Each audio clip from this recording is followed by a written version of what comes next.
大家好，欢迎来到我的频道塔罗的地狱，我是 Nico 啊。那我们今天要占卜的课题是宇宙在接下来会给到你们怎样的传讯和指引啊？那在我们面前呢有三组牌，从左到右分别是第一组牌、第二组牌、第三组牌，大家可以根据自己的直觉选择和你们连接最紧密的一组牌。稍后的话我会做出一个解读，那么大家在选牌的过程当中，可以在弹幕上打出领取好运，来领取你们的专属好运。好，那我们现在可以开始选牌了。大家好，欢迎来到第一组牌啊。那么第一组牌我们抽到的第一张牌就是高塔牌啊。高塔牌其实我觉得宇宙给你们的传讯呢，它代表的是一种先破后立，就是你们现在可能正处在一个承上启下的阶段吧，正在某个过程当中过渡，到了不得不告别的时候啊。但是你们现在也许还没有下定决心开启新的篇章啊，在一个人生的关口反复的徘徊和纠结啊。所以这张牌呢，其实高塔牌给你们的指引就是要坦然的面对得失，甚至要勇敢的放下一些执念，因为你们以为的结束，它会带来一个全新的开始。所以说高塔牌呢，这个倒塌的高塔，首先就是你们要承认一些事情已经彻底的结束了，或者说甚至是你们要主动的去结束一些事情、一些项目、一些关系，彻底的切割清理，然后坚定的往前走。因为你们在往前走的过程当中，你们未来的道路才会因此而延伸，变得清晰起来啊。所以我觉得你们现在可能没有办法下定决心告别过去的原因，也是因为你们看不清楚前面的路，因为未来它是笼罩着一层迷雾的，但是你们也必须在往前走的过程当中，未来的这条道路才会延伸出来啊。所以说，不是你们看到路才会往前走，而是在你们往前走的过程当中，你们才能够看到前面的路。第二张牌是圣杯国王啊，水象能量的圣杯国王呢，我觉得可能宇宙给到你们的第二个传讯是，你们太过于为别人着想了。水象能量的牌一定是善解人意的啊，甚至有的时候会有一些讨好和取悦。我觉得这张牌啊，你们就是你们其实是很需要外部世界、外部环境的这种认同的。可能会和你们内心深处，有一种你们自己都觉得很荒诞的想法，就是你们希望所有的人都能够喜欢你们，都能够认同和支持你们，甚至有的时候你们会因为这种想法而牺牲自己的一部分利益去成全别人，但是往往会搞得自己很累很疲惫啊。所以说，这种善解人意其实更多的给你们带来的是一种内耗。所以说，圣杯国王，我觉得这张牌宇宙想要告诉你们，你们是不需要赢得全世界的，你们只需要赢得自己的认同、支持和接纳就可以了。你们最应该取悦和讨好的人是你们自己。所以说，要学着像这个圣杯国王一样啊，松弛一点，才能够接纳自己的全部。有的时候呢，你们也要学会拒绝，学会屏蔽，学会保护自己的能量，学着接受别人的不喜欢。也要学着不去喜欢那些自己不喜欢的人。那么第三张牌是权杖八啊，我觉得你们可能在准备着什么吧，或者说人生的一场风暴，大的变革即将来临啊，有一种呼之欲出的能量啊，山雨欲来风满楼，似乎有着某种能够决定你们命运的事情即将到来啊，这也意味的是你们人生命运的剧本将会被重塑，因为我们还抽到了一张命运之轮啊，这张命运之轮的话呢，我觉得它代表的是时来运转，也就是说你们即将转运啊。这个时候你们要尤其的去遵循自我的本能和直觉，去做你们认为正确的事情和决定啊。我觉得这组牌里边，你们要有一种见招拆招的心态啊，就是来什么接什么，别害怕。因为命运把某种东西降临在你们身上，一定是认为你们可以跨越它。所以说宝剑五这张牌呢，它可能是一种竞争吧，或者说你们在等待着某种消息、某种结果。那么这张牌就告诉你们，你们会从某种竞争当中脱颖而出的，或者说你们在这个最后的竞争当中所得到的结果对你们是有利的。狭路相逢勇者胜啊，就是你们的勇气可以帮助你们争取到很多有利的结果，甚至是最后的这样的一个有利的资源。那么星币十这张牌呢，这张牌给你们的传讯，我觉得是和家人有关的，就是永远把家人放在最重要的位置上面，家人永远是你们能够停靠的港湾，唯有家庭与爱是治愈一切的良药啊！我觉得抽到这组牌的你们应该给家人打个电话，多去关心他们，陪伴他们，因为人生所有的圆满一定是基于你们有一个稳定的大后方作为支持和依靠的。当然星币10呢，这张牌因为它是一张土象能量的牌啊，所以说你们近期可能也会得到一大笔资源，或者说一大笔钱，有人会雪中送炭给到你们扶持，或者说来自家人给到你们的一种鼓励和认可啊。就是说你们近期的这种内心当中的力量和获得的支持，很大程度上是由你们和你们关系最亲近的人带给你们的。所以说你们可能会和家人的你们可能会从和家人的对话，或者说和身边最亲密的朋友的沟通当中，获得一种更为坚定的信念，支撑着你们继续走下去。尤其是在你们感觉自己的人生快要支撑不下去的时候，这张死神牌啊，我觉得你们要拿出一种决绝的心态啊，就是和你们人生当中那些不得不面对的问题死磕到底的一种精神。就是无论什么东西挡在你们的面前，你们都要冲过去，有一种越挫越勇的感觉啊。这种勇气就好像是你们知道黑暗要降临，但是你们还会用自己内在的力量去和这种黑暗对抗，去咆哮，去对抗那消失的光，就是你们不会坐以待毙的。所以说死神牌其实我看到的是一种坚定和果敢，甚至你们就自己就会变成死神，本身就会成为被敬畏的对象，没有人敢招惹你们，整个人的气场是不威自怒的。这代表的是你们下定决心要解决某种问题，冲破人生的某种阻碍。你们在这种心态的加持下，你们会发现有的问题它自然就会迎刃而解，它甚至不需要你们出马。那我们抽到的这4张牌，第一张牌是书面手续啊。我觉得来自宇宙的传讯呢，可能近期你们要经历一些很书面的流程，签署一些合同细节，还有很多的条款和合约啊，你们需要注意这些条款和合约当中的细节。当然这张牌也是一种暗示吧，就是代表着你们在一系列的程序的引导之下，整个人的人生在往一个好的方向上发展。这张牌意味的是你们进入到了一个正确的框架和流程当中，可能还会入职一个全新的企业、学校或者说组织啊。那么在这张命运之轮的影响下，你们的努力将会加速的沉淀和回报给你们啊。所以说这段时间不用担心你们的努力会石沉大海，因为我们抽到了一张努力，给到你们的指引就是你们近期的努力会收获到立竿见影的成效，你们自身的发展会突破一个瓶颈，开始加速。你们现在其实就处在一个破茧成蝶的关口上面，可能这个过程它并不愉快，很痛苦，因为你们挣扎着想要脱离某种束缚，焦躁又疼痛。但是当你们跨越了这种苦难之后，你们将会迎来一次重生，会带来内在的这种心灵能量，从而激发一种更加宏大的愿景和格局啊。所以说最后一张牌是你们的自我啊，你们会回归到你们的自我当中啊。你们不是为了谁而活，你们是为了自己而活。所以说我觉得宇宙是想要告诉你们，不要被任何一个人、任何一种理念、任何一种意识形态所绑架。你们要做的只有一点，就是遵从自己的内心，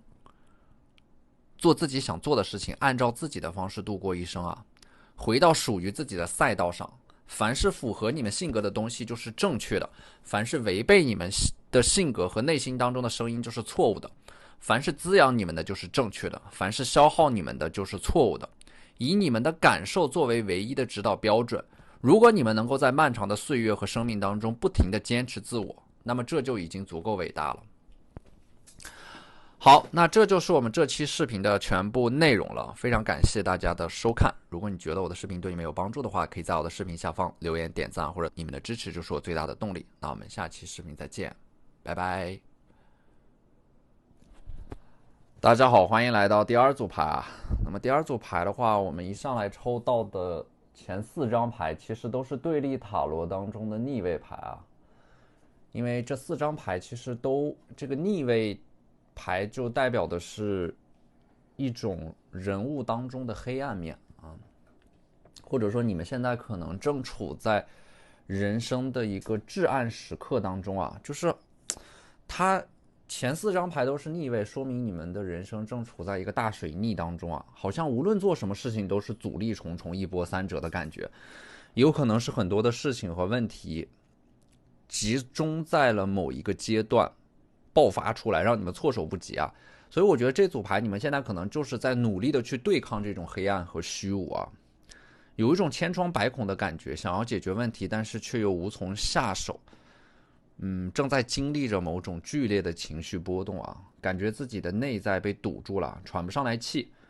因为这4张逆位牌就说明你们现在的身体啊，非常的沉重又紧绷。可能面对这些排山倒海的问题，还会习惯性的拖延和逃避啊。我觉得这组牌你们首先要去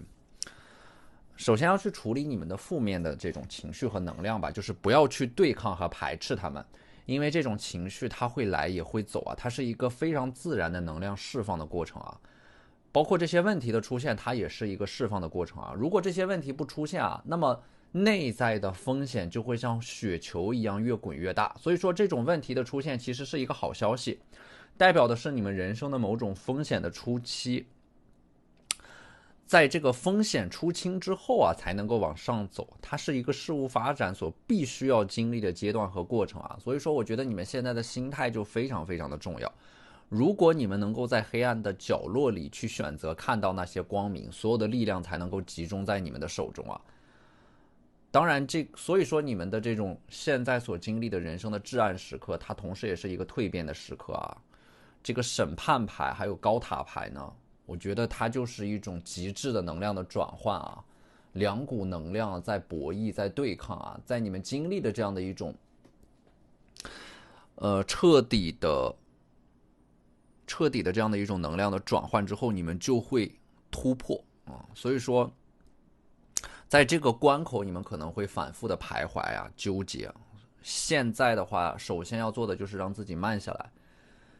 因为有的时候欲速则不达，你们越是想要快速的去解决问题，可能越会适得其反啊。你们真正要思考的一件事情是问题究竟出在了哪里，或者说出现问题的本质到底是什么，为什么会反反复复的出现那些问题啊。只有当你们意识到了某种重蹈覆辙的错误之后，才能够彻底的摆脱命运的诅咒啊。所以我觉得这组牌你们要对自己进行一个彻底的重置和初始化的过程啊，就好像是把过去的能量全部都清空，然后重新开始书写自己的人生。那么仅仅是在当下而言，你们的人生就没有好坏对错之分，因为一切都是崭新的。不要以过去的视角和经历看待你们未来的发展，同时也不要预设，不要期待，仅仅是从零开始，这样你们才能够摆脱恐惧啊。所以说当下要把每一件小事都处理好，你们的人生就会慢慢的出现转机和改变。所以我觉得这组牌来强调的是你们的人生处在一个大的水逆的阶段当中啊，不要着急的想要一口气把问题全部都解决，先从小事做起。病来如山倒，病去如抽丝啊，要有充分的耐心，慢慢的一点点的走出这种困境啊。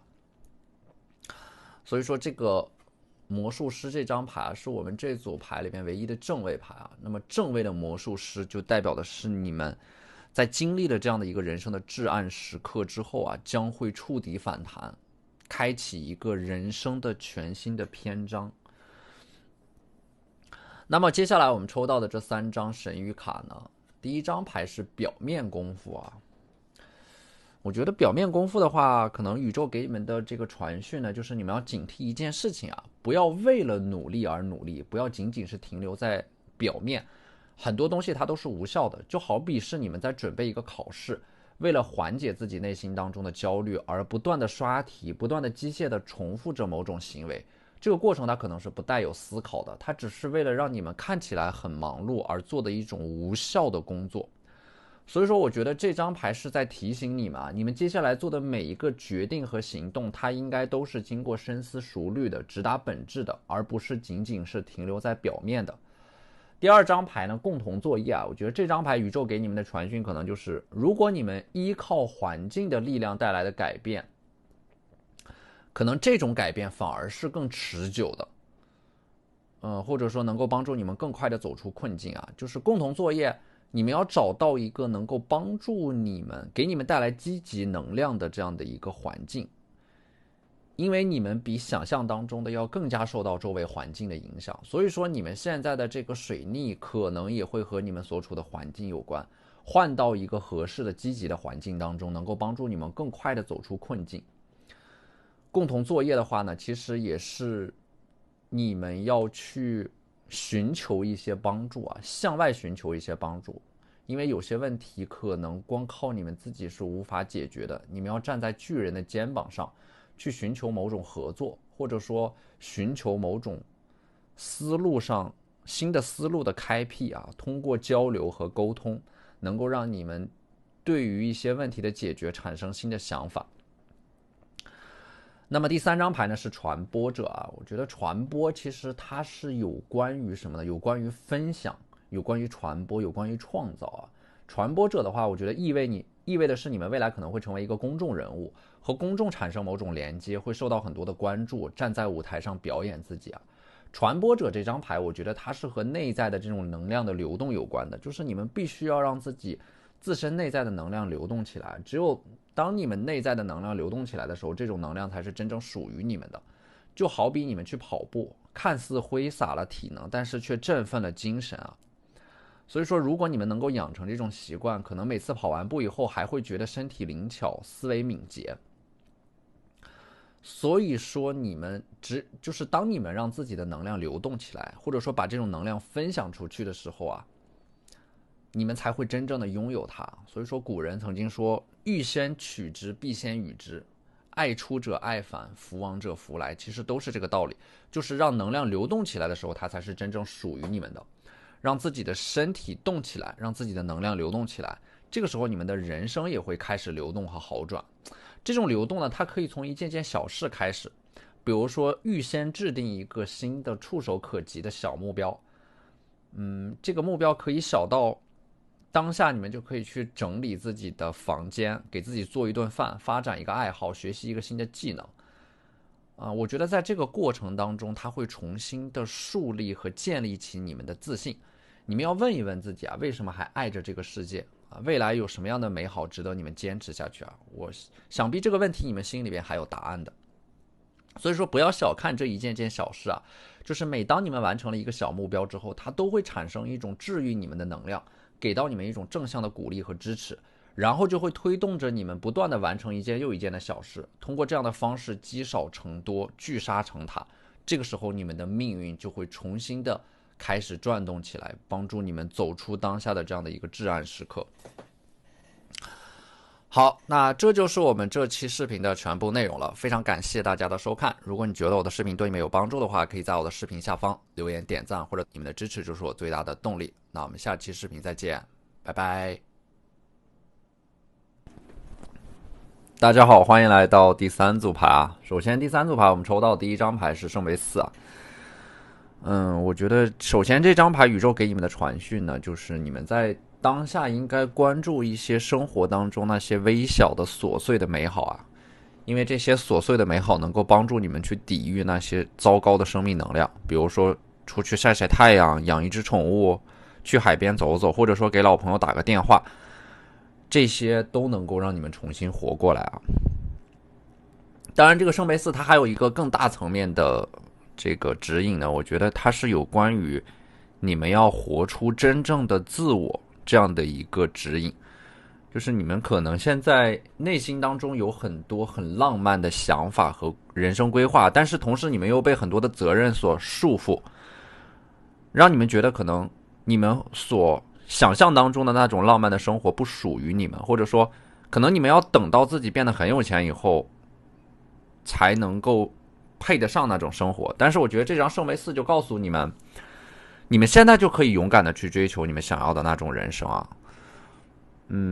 活在当下的意义是，你们此时此刻就应该让自己的生命真正的绽放啊。所以说圣杯4这张牌它是有关于人生的浪漫主义和理想主义的，不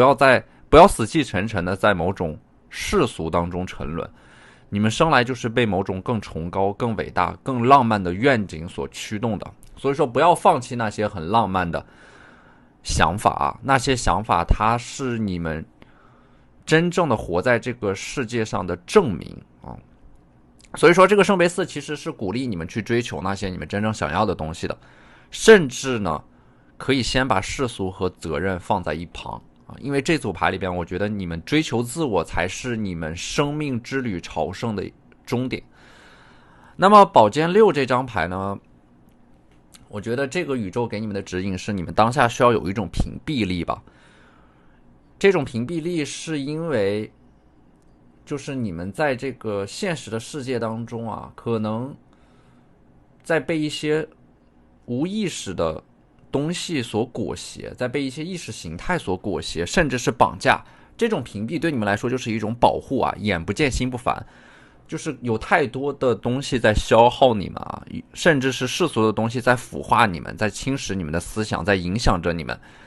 你们不断的被这些东西所消耗和拖累。所以说你们要屏蔽他们，屏蔽掉那些不断在消耗你们的人事物啊。还有一个解读就是你们所接收的信息啊，它才是你们产生焦虑的一个根源啊，就是让你们产生焦虑的信息也是你们需要选择性的屏蔽掉的。你们要有一种深层次的分辨能力啊，就是能够判断什么东西是消耗你们的，什么东西是滋养你们的。只要是消耗你们的东西就舍弃掉，滋养你们的东西就接纳它。通过这样不断的迭代和轮换，你们的生活就会变得越来越清澈。圣杯5这张牌呢，其实这张牌它是生命的轮回当中的一个承上启下的阶段啊，它代表的是秋天啊，就是你们的生命进入到了一个即将更新换代的阶段啊。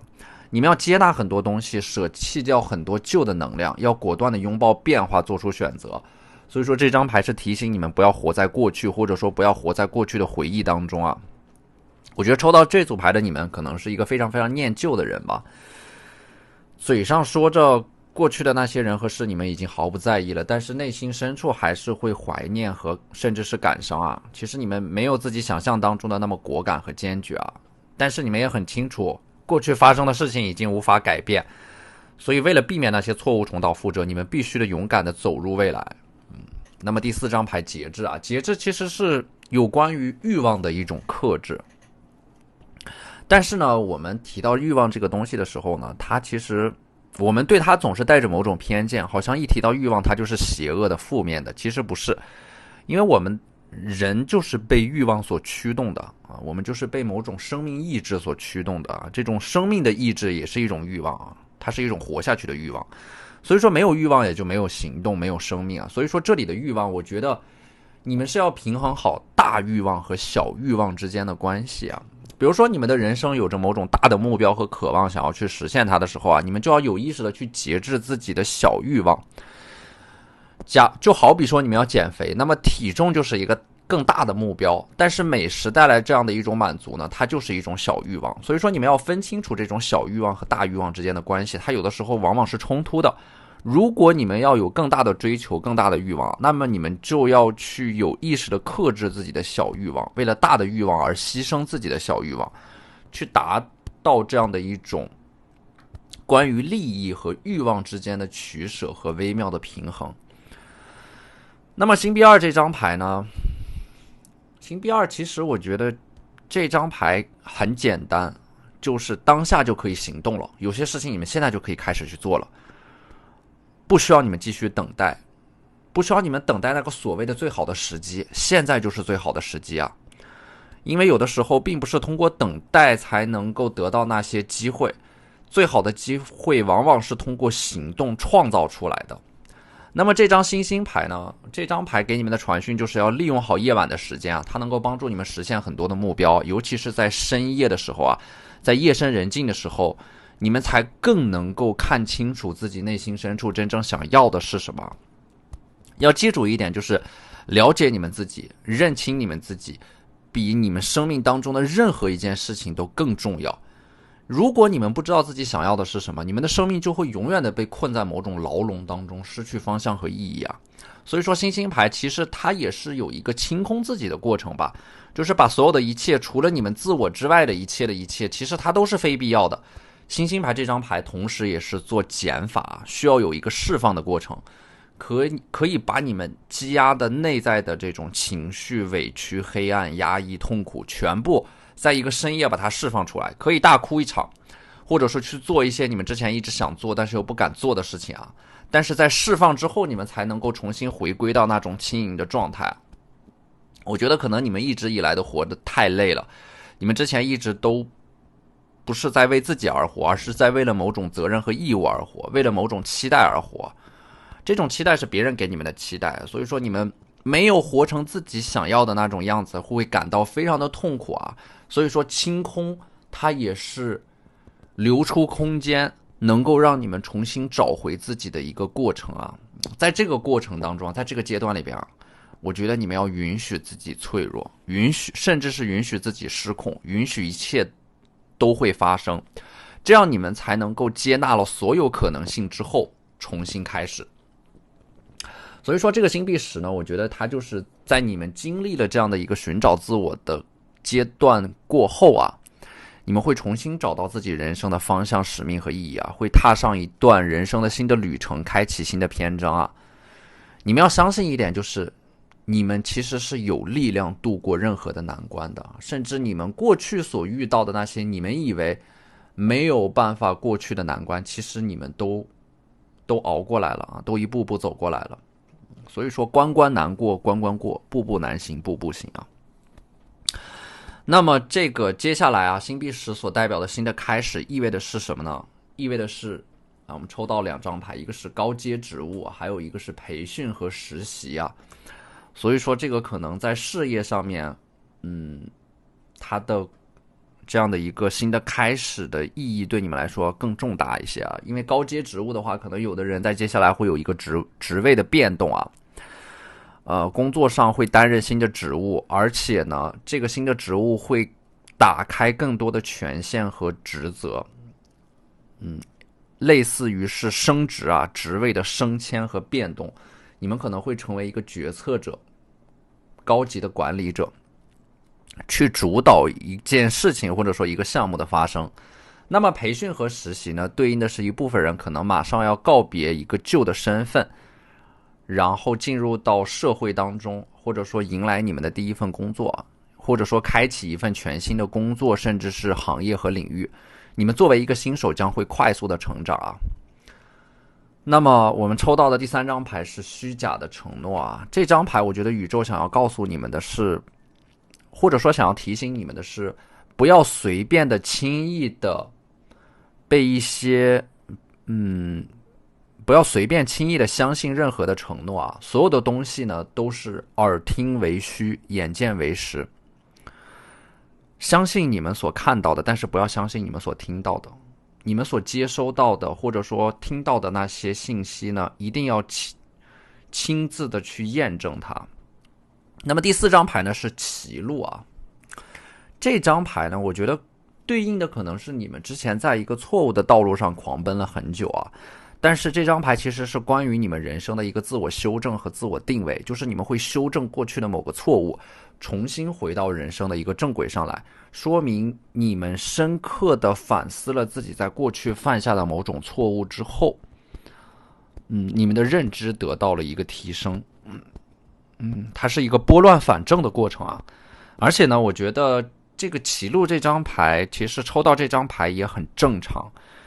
因为你们所走的弯路并不是在浪费时间啊，弯路有的时候也是人生的必经之路啊，它都是命运的剧本的一部分啊，都是你们所必须要经历和体验到的。所有的一切啊，所有你们经历的一切，都是对你们自身成长的一种邀请啊。要有这样的一种思维，就是凡事发生啊，其实它都是有其更为深刻的意义存在的，凡事发生皆对你们有利。好，那这就是我们这期视频的全部内容了，非常感谢大家的收看。如果你觉得我的视频对你们有帮助的话，可以在我的视频下方留言点赞，你们的支持就是我最大的动力。那我们下期视频再见，拜拜。